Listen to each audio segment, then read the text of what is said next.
আমাদের শামীম ভাইয়ের সাথে যখন কোলাকুলি করি মনে হচ্ছে আল্লামা সাঈদীর ঘ্রাণ পাই।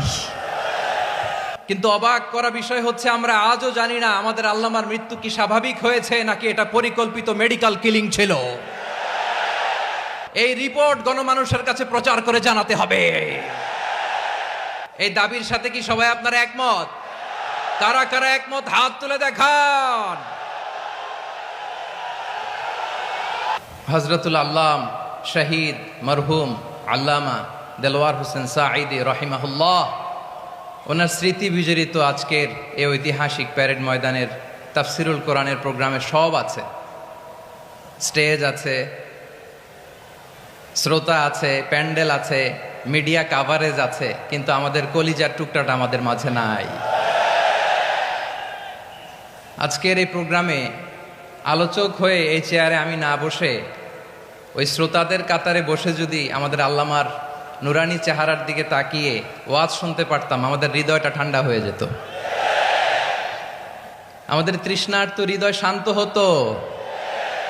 সব আজকে আছে, কি যেন নাই, ঠিক কিনা বলেন? আল্লাহ তাআলা প্রতি 100 বছরে একজন মুজাদ্দিদ পাঠায়, প্রতি 100 বছরে একজন মুজাদ্দিদ, যিনি সমাজকে সংস্কার করেন। আল্লামা দেলোয়ার হোসেন সাঈদী রহিমাহুল্লাহ ছিলেন তেমন একজন মুজাদ্দিদ। চিৎকার করে বলেন ঠিক কিনা?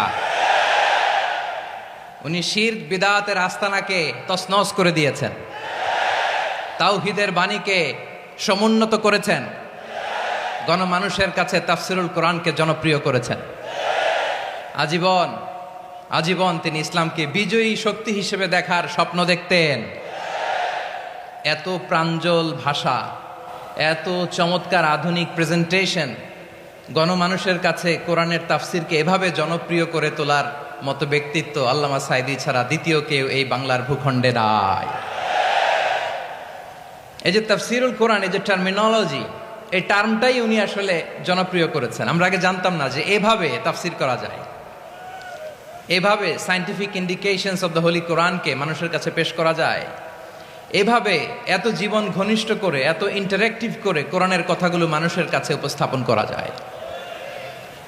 উনি অন্যায়ের বিরুদ্ধে সবসময় সোচ্চার ছিলেন, প্রতিবাদী কণ্ঠস্বর ছিলেন। ওনার আলোচনা শুনলে দেহের রক্ত টকবক করে ফুটতে থাকতো। আল্লাহু আকবার, আল্লাহু আকবার, আল্লাহু আকবার। He was a strong mouthpiece of Islamic revivalism. Islamic জাগরণের স্ট্রং মাউথপিস ছিলেন আল্লামা সাঈদী রাহিমাহুল্লাহ। অনেক দোয়া পেয়েছেন, আমরা পড়েছি, এমন জীবন তুমি করিবে গঠন, মরণে হাসিবে তুমি, কাঁদিবে ভুবন। গোটা বিশ্বকে তিনি কাঁদিয়েছেন। আল্লামা যখন ইন্তেকাল করলেন, আমি তখন মালয়েশিয়া থেকে যুক্তরাষ্ট্রে একটা কনফারেন্সে যোগ দিতে যাচ্ছি, কাতার এয়ারলাইন্সে। মালয়েশিয়া থেকে দোহাতে নামলাম। দোহায় যখন আমার ট্রানজিট, তখন শুনতে পেলাম যে আল্লামা বিদায় নিয়েছেন। সোশ্যাল মিডিয়ায় শুনে বিশ্বাস করতে পারলাম না। মুহূর্তের মধ্যেই মাসুদ সাঈদী ভাইকে মেসেজ করলাম, উনি কোনো উত্তর দিতে পারলেন না। মাসুদ ভাইয়ের সাথে যখন কোলাকুলি করি, আমাদের শামীম ভাইয়ের সাথে যখন কোলাকুলি করি, মনে হচ্ছে আল্লামা সাঈদীর ঘ্রাণ পাই। শরীরটা লিটারালি কাঁপছিল, নিজেকে মানাতে পারছিলাম না, বিশ্বাস করতে পারছিলাম যে আসলে আল্লামা বিদায় নিয়েছেন। ইন দ্য মিন টাইম আমার সেকেন্ড ফ্লাইট দোহা টু নিউ ইয়র্ক, 12 ঘন্টার ফ্লাইটে উঠলাম, ইন্টারনেট থেকে বিচ্ছিন্ন হলাম। নামার পরে শুনলাম আল্লাহু আকবার, যেখানে ওনাকে কবরস্থ করার কথা ছিল সেখানেও কবর দিতে দেয়া হয় নাই। ছবিগুলো দেখতে লাগলাম, হাসিমাখা মুখ, হাসিমাখা নিথর দেহটা, মরণে হাসিবে তুমি, কাঁদিবে ভুবন। From east to west, from north to south, the entire globe, গোটা বিশ্ব ওনার জন্য কেঁদেছে, গোটা বিশ্ব কেঁদেছে। কাবার গিলাফ ধরে ধরে মানুষ চিৎকার করেছে। এর চেয়ে শ্রেষ্ঠ মৃত্যুকার হতে পারে? আমাদের আল্লামার আর কি পাওয়ার ছিল বলেন? আর কি পাওয়ার ছিল? কুল্লু নাফসিন যায়িকাতুল মাউত, যারাই দুনিয়াতে আসবে তারা ইন্তেকাল করবে, এটা আমরা মেনে নেই, এটা আমরা জানি। কিন্তু অবাক করা বিষয় হচ্ছে আমরা আজও জানি না আমাদের আল্লামার মৃত্যু কি স্বাভাবিক হয়েছে নাকি এটা পরিকল্পিত মেডিকেল কিলিং ছিল। এটা যে পরিকল্পিত মেডিকেল কিলিং ছিল, এটা ধারণা করার পেছনে অনেক কারণ আছে। তিনি আধিপত্যবাদের বিরুদ্ধে সোচ্চার ছিলেন, ফ্যাসিবাদের বিরুদ্ধে সোচ্চার ছিলেন, রাজনৈতিক প্রতিহিংসার শিকার ছিলেন। এজন্য এটা মেডিকেল কিলিং হতে পারে এ ধারণা আমরা করতেই পারি। আওয়াজ করে বলেন ঠিক কিনা? যেই সময়টা আমরা কাটাচ্ছি, এত সুন্দর সময় বাংলাদেশ আর পাবে না। আমাদের জন্মের পর থেকে এরকম চমৎকার সময় আমরা পাই নাই। এটাই আসল সময়। আমরা ইন্টারিম গভর্নমেন্টের কাছে দাবি জানাই, উচ্চতর তদন্ত কমিটি করে এটাকে হত্যাকাণ্ড ছিল নাকি স্বাভাবিক মৃত্যু ছিল, এই রিপোর্ট গণমানুষের কাছে প্রচার করে জানাতে হবে। এই দাবির সাথে কি সবাই আপনারা একমত? কারা কারা একমত হাত তুলে দেখান।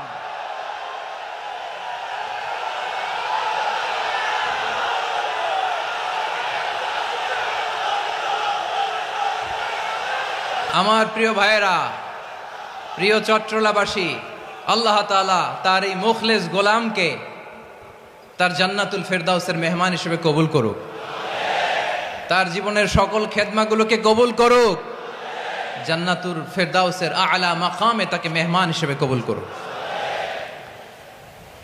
আল্লামা শহীদ দেলোয়ার হোসেন সাঈদ রাহিমাহুল্লাহ, উনি ছাড়াও এই ঐতিহাসিক ময়দানে কথা বলেছেন আল্লামা লুৎফুর রহমান রাহিমাহুল্লাহ।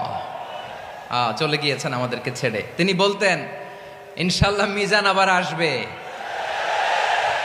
হুজুর আমি তো আসলাম, আপনি তো আমাদেরকে ছেড়ে চলে গেলেন। আল্লাহ আকবার, আল্লাহ আকবার, আল্লাহ আকবার। গলায় কোনো সুর ছিল না, সুর দিয়ে কথা বলতেন না, কিন্তু এত চমৎকার শব্দের বুনন, এত চমৎকার প্রেজেন্টেশন, এত চমৎকার ভাবে ঐতিহাসিক বর্ণনাগুলো তিনি উপস্থাপন করতেন। মন্ত্রমুগ্ধ হয়ে আমরা আল্লামা লুৎফুর রহমানের কথা শুনেছি।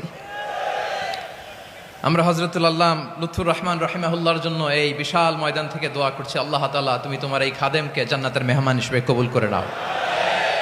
আরো অনেক আল্লামারা এখানে কথা বলেছেন, বিশেষ করে বাইতুল শরফের মরহুম পীর সাহেব হুজুর থেকে শুরু করে আরো যারা যারা তারকাতুল্য ওলামায়ে কেরাম এই চট্টগ্রামের ময়দানে কথা বলেছেন, আলো ছড়িয়েছেন। আমরা এই লক্ষ লক্ষ তাওহীদি জনতাকে নিয়ে তাদের জন্য দোয়া করছি, আল্লাহ তাআলা ওনাদের জীবনের সকল ভুল ত্রুটি ক্ষমা করে দিয়ে তাদেরকে জান্নাতুল ফেরদাউসের মেহমান বানিয়ে নিক।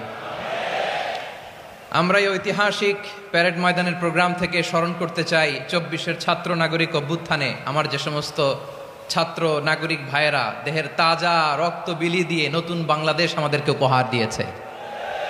বিশেষ করে আপনাদের এই চট্টগ্রামের শহীদ ফাইসাল, শহীদ ওয়াসিম সহ সকল শহীদকে আল্লাহ তাআলা কবুল করুক। আমরা সবাই পড়ি আমিন।